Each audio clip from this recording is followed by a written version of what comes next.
তোরা সবাই কেমন আছো? আশা করি ভালো আছো। তো আমিও ভালো আছি। তো আজকে নিয়ে এলাম ছোট্ট একটা ব্লগ তোমাদের জন্য আমার তরফ থেকে। আমরা গিয়েছিলাম ধর্মনগর পুজো, তো ভাবলাম ধর্মনগর পুজোটা তোমাদের দ্বারা শেয়ার করি। তো এ নিয়ে আজ ভিডিওটা শুরু করছি। প্রথমত গিয়েছি আমরা এই পুজোটা, যেখানে ছিল অনেকগুলো শিবরঙ্গ দিলে প্যান্ডেলটা সাজানো, বাট খুবই সুন্দর লেগেছে। এবার প্যান্ডেলটা দারুণ হয়েছে। তারপরে সব দেখতে দেখতে গিয়েছিলাম আমরা আর একটা মণ্ডপে, যেখানে আমি মণ্ডপটা তোমাদেরকে দেখাতে পারিনি, বাট প্রতিমাকে দেখিয়ে দিয়েছি। আর এখানে ছিল অনেক নানান ধরনের ভূত প্যারত বসেছিল, বাট আমরা যেদিনকে গিয়েছি সেই সব উঠিয়ে ফেলেছে।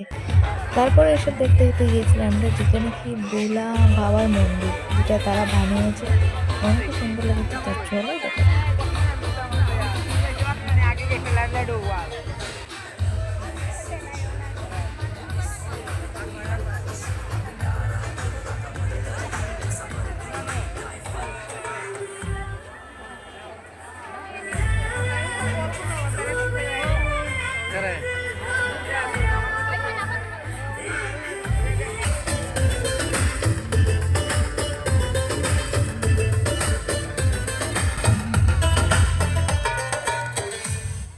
তারপর এইসব দেখতে দেখতে গানবদ্ধ হয়ে গেছে। তারপর আমরা গেছি আস্তে আস্তে মণ্ডপ ভিতরে।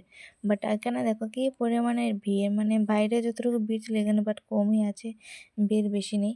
আর এই হলো আমাদের প্রতিমা। আর ভিতরে প্যান্ডেল জায়গাটা অনেকই সুন্দর হয়েছে সাজানো, বাট এবার থেকে গতবার থেকে এবার খুব সুন্দর হয়েছে, বড় করে বানিয়েছে। আর আমাদের প্রতিমাও এবার খুব সুন্দর হচ্ছে, বড় সড়ো বানিয়েছে। বাট প্যান্ডেলের ভিতরে অনেক সুন্দর। তারপর এসেছি আমরা রাম মন্দির, যেখানে রামের কিছু আকৃতি দেখা হবে। প্রথম দেখা হবে জুবিনদার, দেখতে থাকো।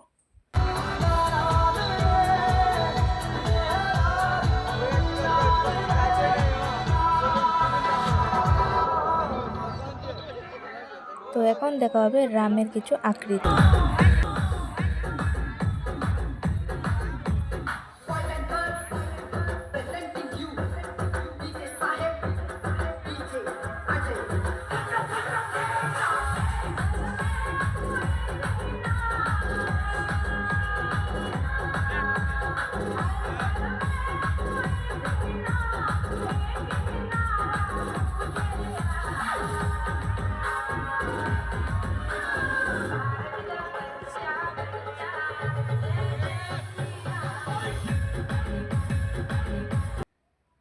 আর এটা ছিল আর একটা মণ্ডপ, যেখানে খুবই সুন্দর হয়েছে। এটার ভিতরে একটা ভিডিও করেছি। আর এটা ছিল আরেকটা মণ্ডপ, যেখানে বাইরে যে একটা আমি ভিডিও লাস্টে দিয়ে দিচ্ছি, তোমরা দেখে নিও। এখানে প্রতিমা খুব সুন্দর হয়েছে, এবার বড় বড় মায়ের মুখ আঁকা হয়েছে। আমার তো খুবই সুন্দর লেগেছে, প্যান্ডেলটা দারুণ হয়েছে, মানে মনে হচ্ছে চেয়েই তাকে চেয়েই তাকে। আর এখানে দেখো আমাদের প্রতিমার পায়ের ধারে ছোট ছোট প্রতিমাও রেখে দিয়েছে, খুব সুন্দর লাগছে। এবার মাও সিম্পল করে সাজানো হয়েছে, খুব সুন্দর লাগছে। আর এটা ছিল আরেকটা ক্লাব, যেখানে লেখা ছিল আমরা সবাই ক্লাব। নামটা খুবই সুন্দর লেগেছে, তারা আমরা সবাই ক্লাব, বাট খুবই সুন্দর লেগেছে আমার দেখে। এখানে মানুষ কম ছিল। তো চলো ভিতর জায়গা তোমাদেরকে শেয়ার করছি। আর এখানে আরো কিছু রয়েছে ভিতর জায়গা, চলো ভিতর জায়গাটা একটু দেখাচ্ছি। এখানে খুবই সুন্দর লেগেছে, বাট এই যে আমার প্রতিমা, এখানে নর্মাল করে সাজানো আছে, বাট দারুণ হয়েছে। নর্মাল করে সাজানো হলে কি, বাট খুবই সুন্দর হয়েছে। তারপরে এসব দেখতে দেখতে এদিকে একটু ভিডিও বানাই, এখানে অনেকগুলো ফটো উঠে নিয়েছি, বাট ফটোটা শেয়ার করিনি, পরে শেয়ার করে দেবো। এসব দেখতে দেখতে আমরা গেছিলাম আর একটা মণ্ডপ, যেখানে অনেক দূর মণ্ডপ, বাট এই জায়গার ভিড়টা অনেক প্রচুর। এই হলো আমাদের আর একটা মণ্ডপ, যেখানে তোমাদের প্রথমে ভিডিও দেখিয়ে দিয়েছি, যেখানে ভিডিও করতে পারিনি প্যান্ডেলটা। তো এটা আমি দেখাচ্ছি। এখানে অনেক শিবের, পার্বতী এবং রামের কিছু আকৃতি তারা এখানে তুলে ধরেছে।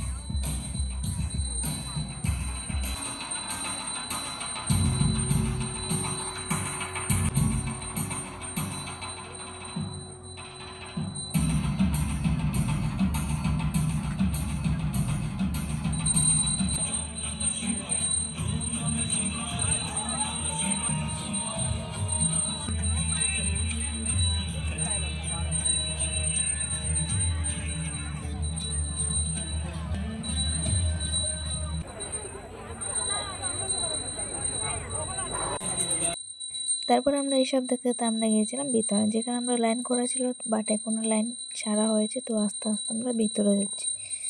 ভিতরে যাওয়াটা চলো দেখা যাক। খুবই সুন্দর হয়েছে ভিতরে, আশা করি সুন্দরই হবে। সুন্দর হবার কথা। তো এখন শেষ হয়ে গেছে, তো এখন আমরা ভিতরে যাব। ভিতরে যাকটা তোমাদেরকে দেখে তো ভিতরে যখন দেখিয়ে দিয়েছি অলরেডি, বাট এখন আমরা ভিতরে যে এত পরিমাণে ভিড় ছিল মানে কি বলবো।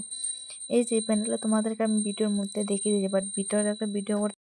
আর এটা ছিল আর একটা প্যান্ডেল যেখানে সাজানো হয়েছে পরীদের দিয়ে সাজানো হয়েছে, বাট খুবই সুন্দর হয়েছে। বাট এবার প্যান্ডেলটা হয়েছে সবচেয়ে আয়েস লাগছে আমার দ্বারা, খুবই সুন্দর। যে প্যান্ডেলের ভিতরটা রয়েছে অনেক ধরনের লাইটিং দিয়ে সাজানো হয়েছে, খুব সুন্দর লাগছে। লাইটগুলো কীরকম করে ডিজে মারছে, মানে ডিজে লাইট আমার খুবই পছন্দ। আর এদিকে হলো দিঘির পাড়টা দেখো কত সুন্দর আছে, বাবা মহাদেবকে অনেক কিউট লাগছে। যেতে পারবো না এখানে, তার জন্য একটু দূর থেকে ভিডিও করলাম। আর এদিকের সাইডটা দেখো কত সুন্দর লাগছে, বাট অনেকগুলো লাইট দেখা যাচ্ছে জলেতে, খুবই সুন্দর লাগছে দেখতে দেখতে। আমরা এদিকে সাইডটা একটু ভিডিও করে নিলাম। ভাবলাম যে ভিতরে যাবো, কিন্তু ভিতরে ঢুকতে পারিনি, গেট লাগানো ছিল তার জন্য ভিতরে ঢুকতে দিন। তারপরে সব দেখতে তো আমরা এসেছি স্টেশন, যেখানে আমাদের এখন জায়গা খুঁজতে হবে। বাট এবার পৌঁছে দেখে তাড়াতাড়ি শেষ করে দিয়েছি, জানি না কী রকম করে তাড়াতাড়ি শেষ হয়ে গেছে। এসব দেখতে তো আমরা গেছি স্টেশনে। স্টেশনে এসে দেখি ভাই জায়গা নেই, জায়গা নেই, সব দিকে সাইডে ঘুমিয়ে পড়ছে। বাট সব একটু পরিশ্রম হয়েছে, আমারও হয়েছে। আর এদিকে আমি তো ভাবছিলাম যে ট্রেন তো এবার খোলা থাকবে, তো চলো ট্রেনে গিয়ে ঘুমিয়ে যাব, তাহলে তো এক ঘুম দিয়ে উঠতে পারবো। বাট এসে দেখি ট্রেনের সব দরজা বন্ধ। ভাই এসব কেন, তার সব কী বলবো। তারপর জায়গা টুকাছি, দেখি কোথায় না জায়গা পাওয়া যায়। তো আজকের ভিডিও দুটো ভালো লাগলে লাইক কমেন্ট শেয়ার করে দেবে। টাটা।